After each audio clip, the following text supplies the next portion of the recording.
Sub-Saharan Africa has been fundamental to the global prosperity of the advanced countries. Okay? And Africa had a role to play. It has a role as a raw material producer. We will not allow Sub-Saharan Africa to escape that. Okay, we do everything to keep Sub-Saharan Africa where it is, also impoverished. It's absolutely vital for the prosperity of everyone else. So let's get clear about that. Okay, and this means all the economic structures, all the global institutions, and the economics we teach everyone is all designed to keep Africa exactly where it is. And whether it is Europe or US or now China, it's always the same. We need Africa to be impoverished because we need those raw materials and we need them dirt cheap. Okay, so that's the message. It doesn't mean to say that there's nothing Africans can do. Of course there is. Okay, but this is the opposition that they're fighting. This is what it's about. Because if Africa does do something different, I assure you living standards of all those in Europe and North America and Asia is going to fall.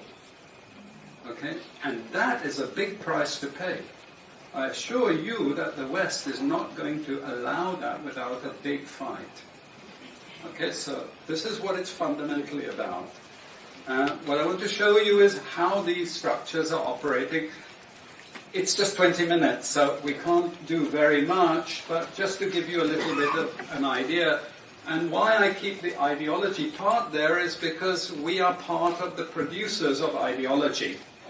At universities and academic institutions, we are complicit in this whole enterprise. Okay, so the job of many Western academics is to convince Africans they have to keep doing what they're doing. Okay? And to show them it's your fault that you're poor. It's not our fault. It's your fault that you're poor. You know? So this is what we do in academic institutions, and I want to show that as well.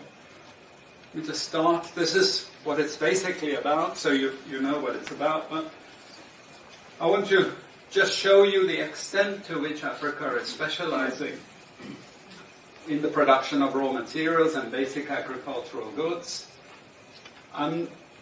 We know the basic forces that have caused this underdevelopment. We know it's colonization. I will not discuss that very much because my colleague speaker is going to go into some aspects of this. But I do want to discuss the global economic structures, the global financial institutions, and economic ideology, briefly, to give you a flavor of those. Let me start with this. You can't really see it so easily, but if those of you who are interested, you want the PowerPoint, I'm sure we can make it available to you. But the thing that you really need to see is the top line. Okay? And the extent of dependency is captured by this statistic at the top. Okay? And you compare it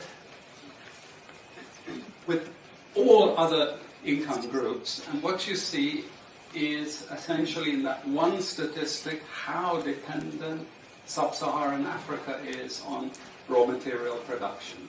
Okay? This is the very heart of what makes sub-Saharan Africa beat.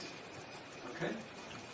Here, just to have a look at one very important additional statistic, with all this export coming from sub-Saharan Africa, how much does sub-Saharan Africa account for in terms of global trade value?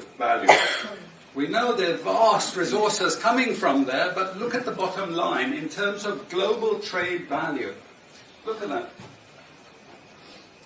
0.5%, 1975, 0.95%, going down to 0.1. To 0.1.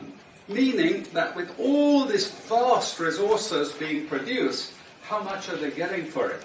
Nothing. Nothing. This is a very significant piece of data. Then I just want to show you what has happened to sub-Saharan Africa, because what we know, and from all studies, no country ever develops without manufacturing. Okay, producing raw materials will not take you anywhere. Producing basic agricultural goods will not take you anywhere. And let's have a look at how much manufacturing activity takes place in sub-Saharan Africa. We can look over the last 15 odd years, 15, 20 years. And we see manufacturing has actually declined as a percentage of the total. This is percentages of total production in sub-Saharan Africa. How much of it is accounted for by manufacturing? So this figure here is 17% of the total. Most of the rest, when we talk of industry, it includes manufacturing, but the bulk of it is mining. Okay? Raw material extraction. This is the bulk of it. And here we see actually raw material extraction has stayed the same. What has caused industry to fall is the fall in manufacturing production.